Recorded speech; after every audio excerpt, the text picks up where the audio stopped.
Hai,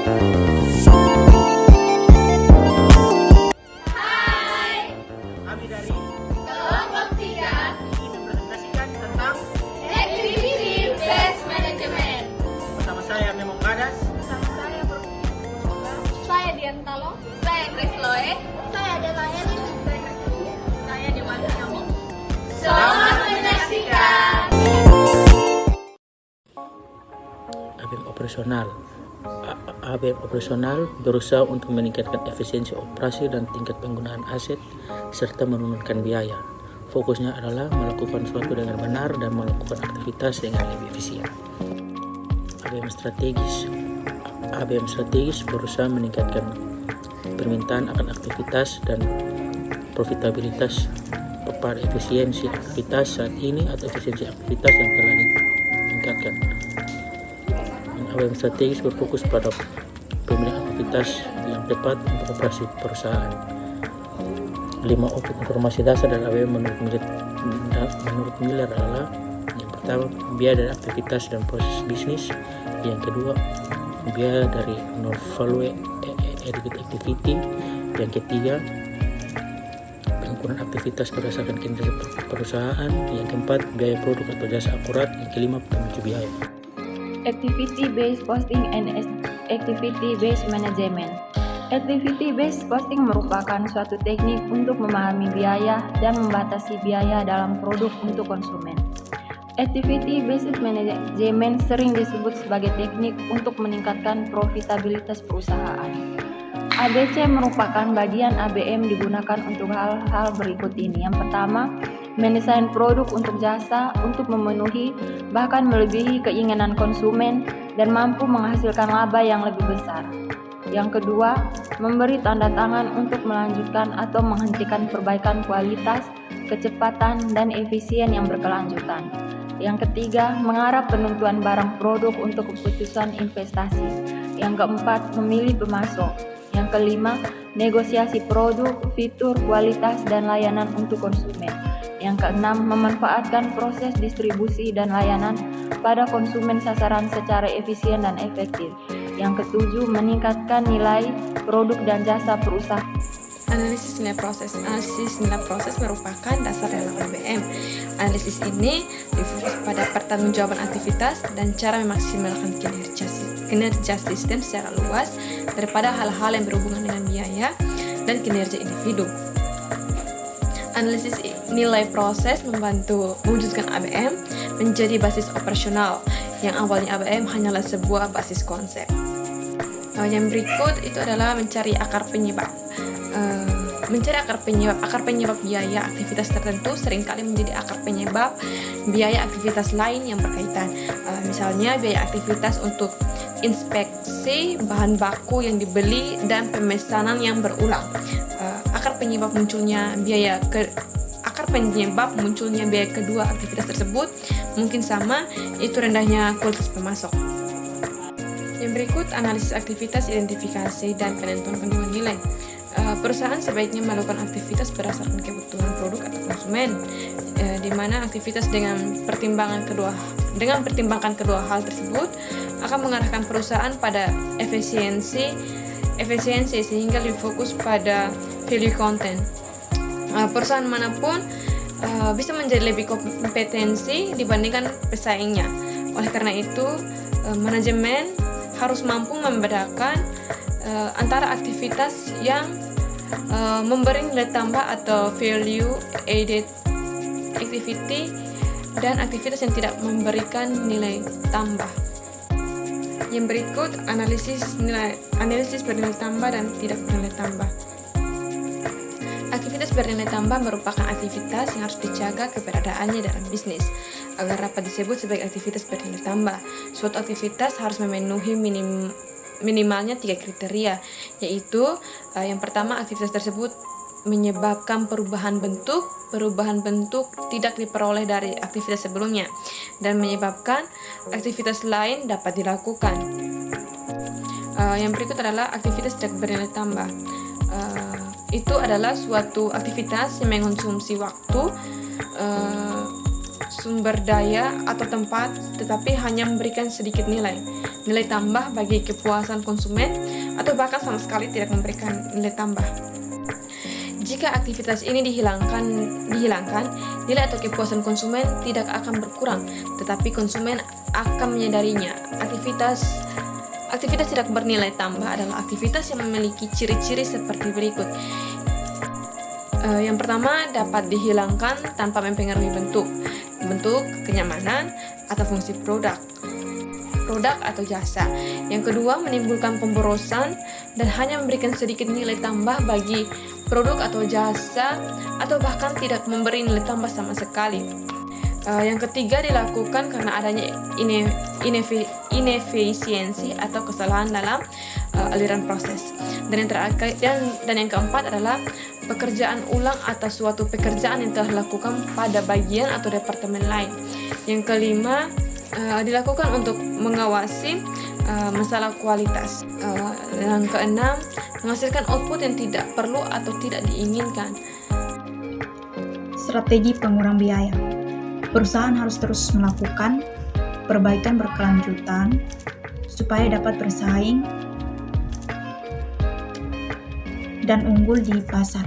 Salah satu metode yang digunakan dalam strategi pengurang biaya yaitu penentuan biaya Kaizen.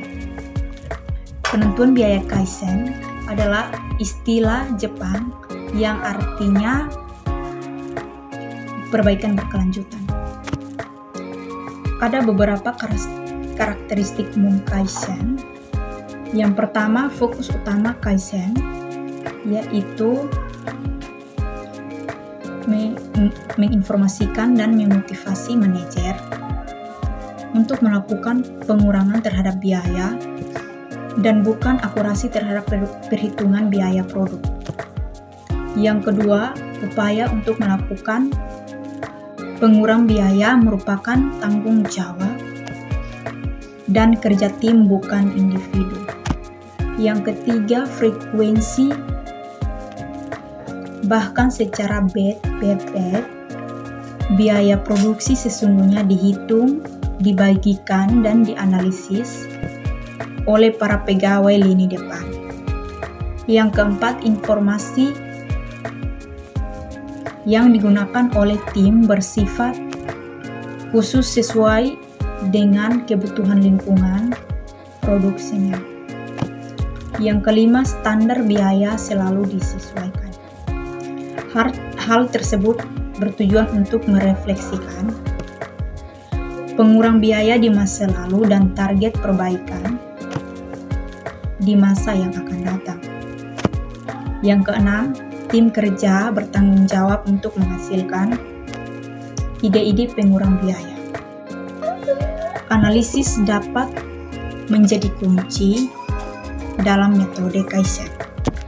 Analisis aktivitas dapat mengurangi biaya dengan 4 cara, yaitu yang pertama, penghapusan aktivitas atau activity elimination.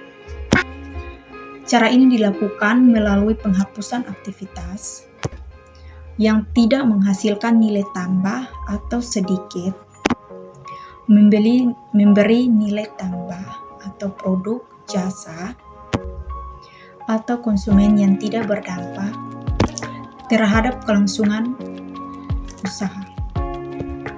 Yang kedua, pemeliharaan aktivitas.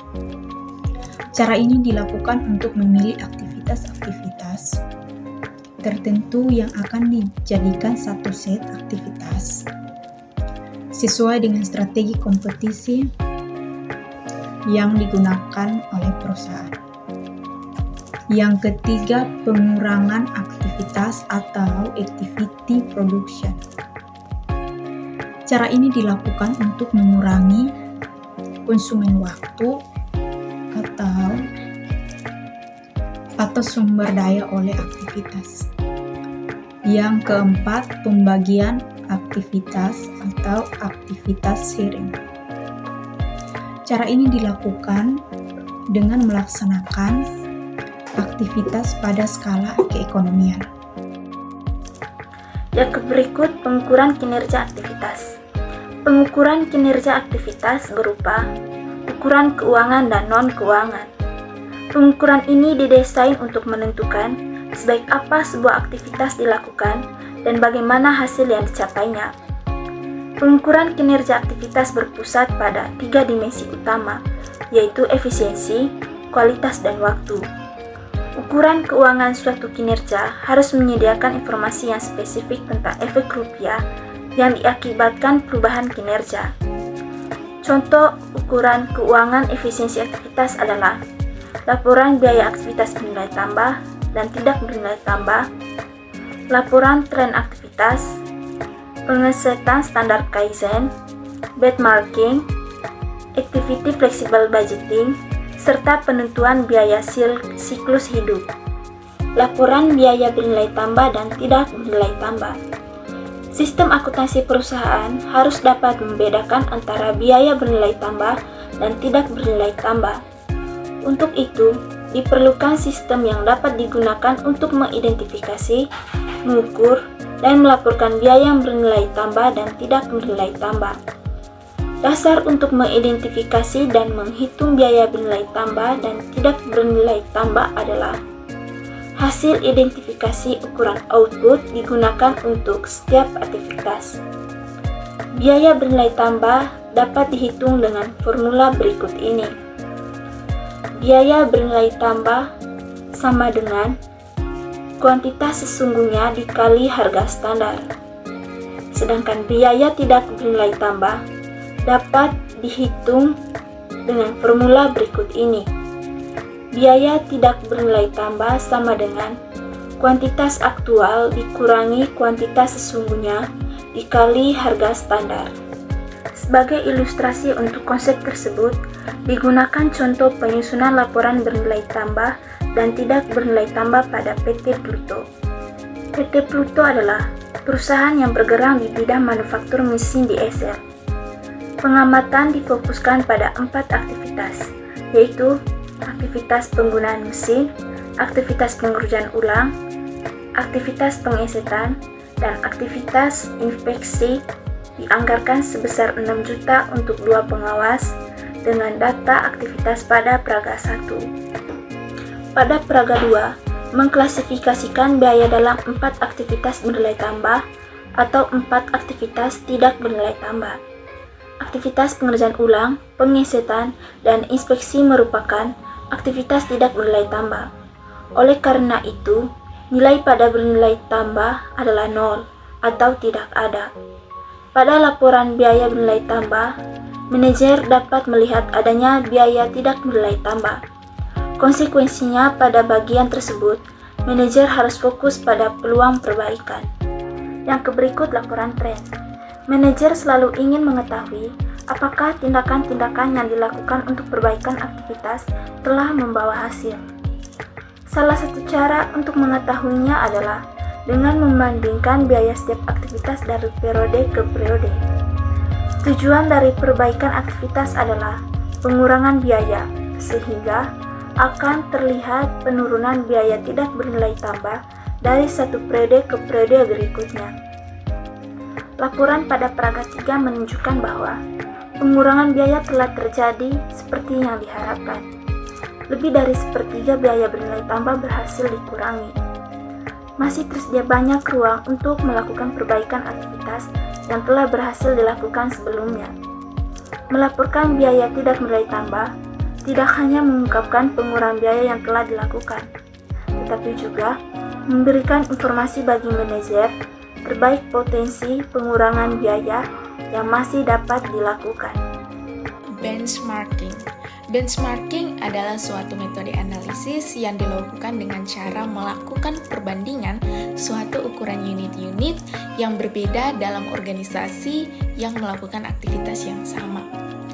Tujuan pendekatan ini sendiri yaitu adalah menjadi yang terbaik dalam melakukan aktivitas dan proses. Idealnya, perbandingan dalam benchmarking dilakukan dengan para pesaing dan industri lain. Selanjutnya, penganggaran fleksibel aktivitas atau activity flexible budgeting.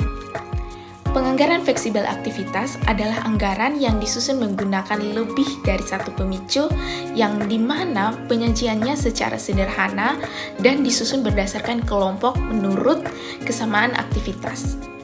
Aktivitas yang homogen dijadikan satu dan anggaran setiap kelompok dibuat menggunakan satu pemicu yang sama.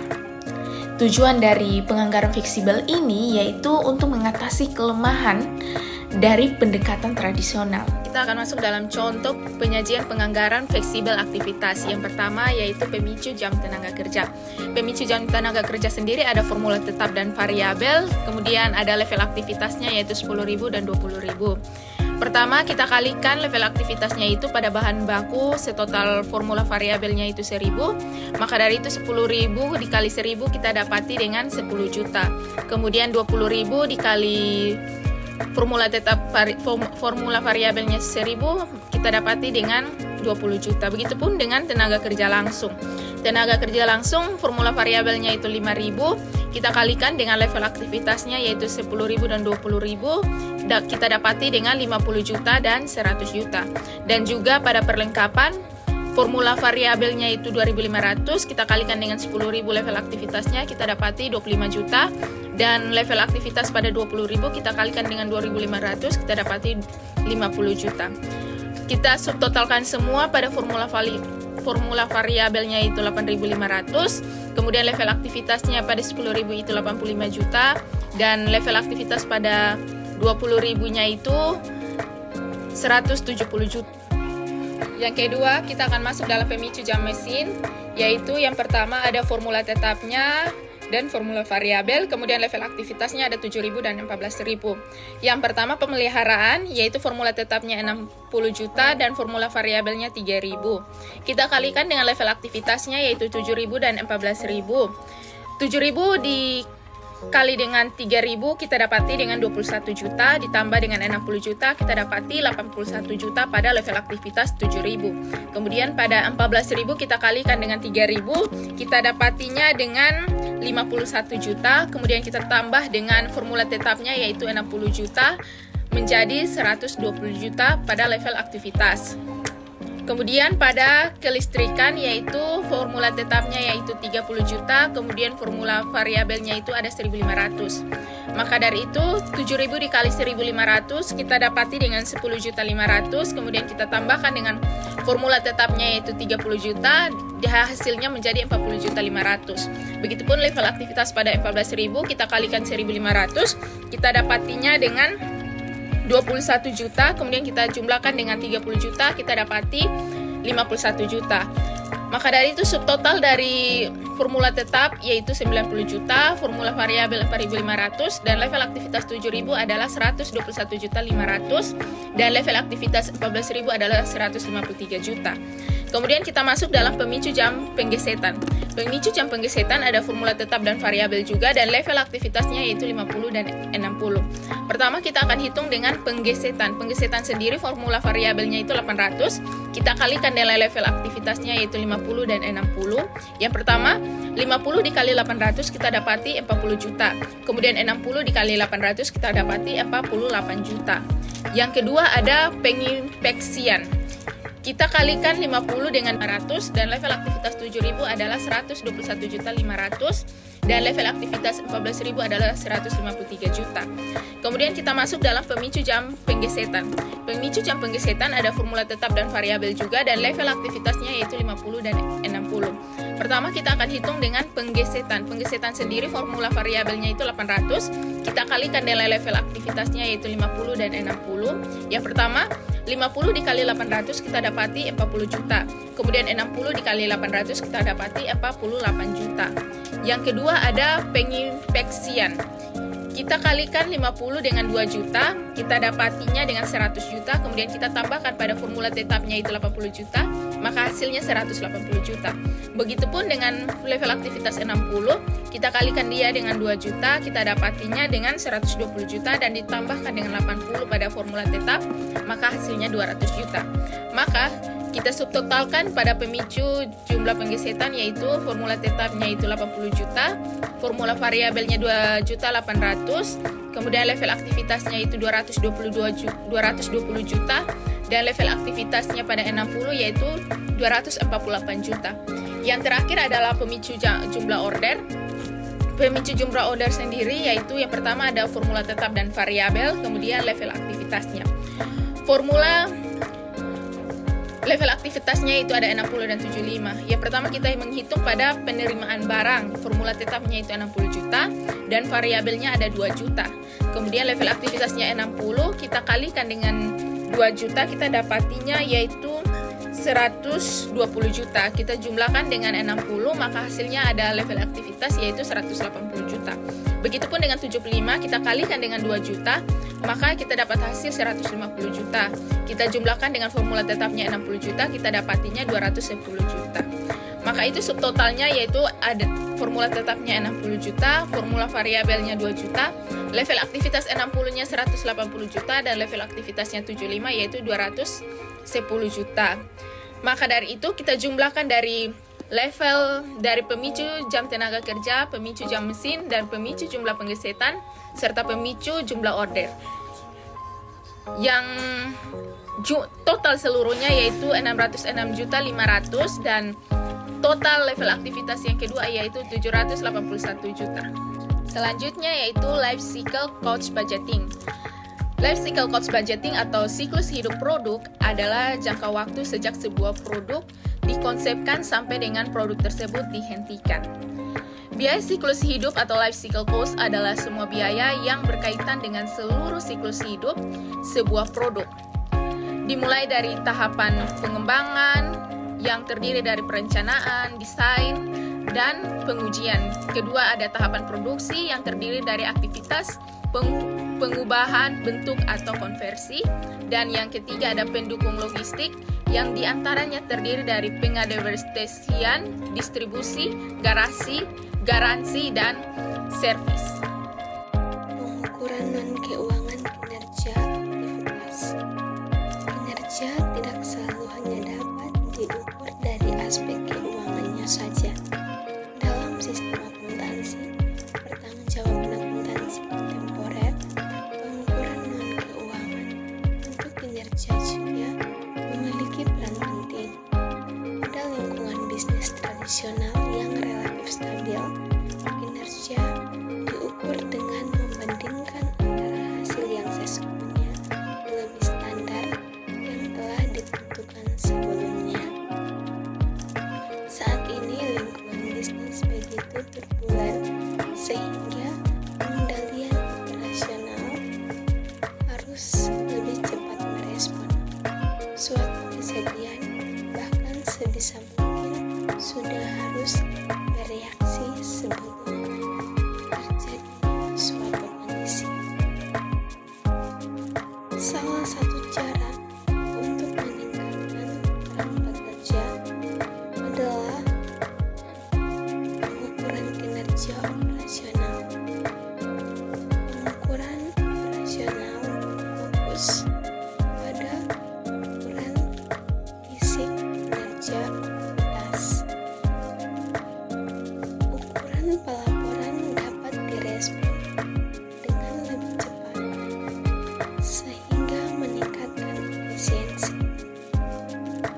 Selain itu, ukuran kinerja operasional harus berkaitan dengan dimensi kinerja aktivitas sebagai berikut. Yang pertama, pengukuran efisiensi. Efisiensi diukur dengan membandingkan antara output yang dihasilkan dengan input yang dipergunakan pada pengukuran kinerja operasional. Lazimnya output untuk proses produksi diukur dalam satuan unit produksi. Satuan ukuran sangat tergantung pada aktivitas yang akan diukur. Ukuran aktivitas penerimaan misalnya dapat diukur dengan banyaknya jumlah penerimaan. Untuk tujuan pengukurannya adalah meningkatkan produktivitas aktivitas penerimaan. Yang kedua, pengukuran kualitas.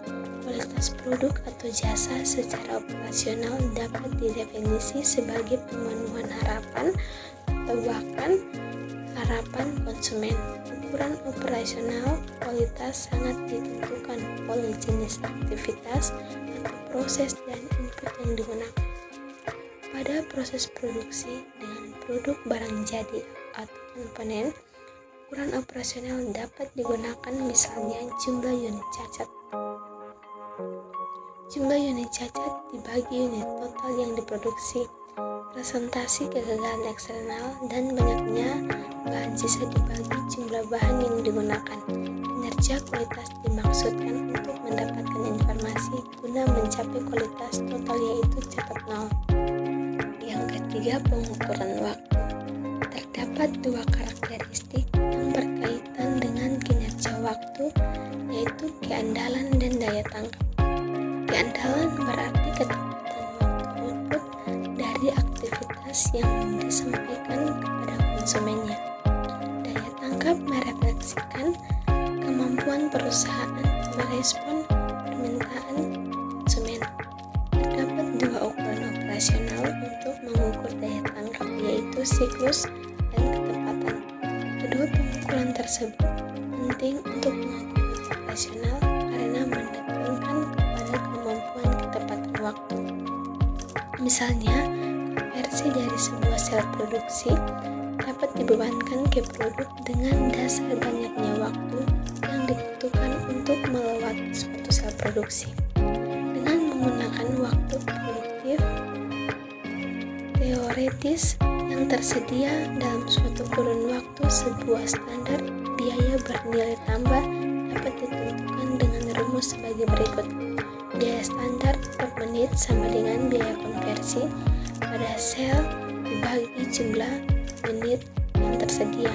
Biaya konversi dapat dihitung dengan rumus sebagai berikut. Biaya konversi per unit sama dengan biaya standar per menit dikali waktu siklus sesungguhnya untuk menghasilkan unit dalam suatu kurun waktu tertentu. Sekian presentasi dari kelompok kami. Terima kasih. Dah.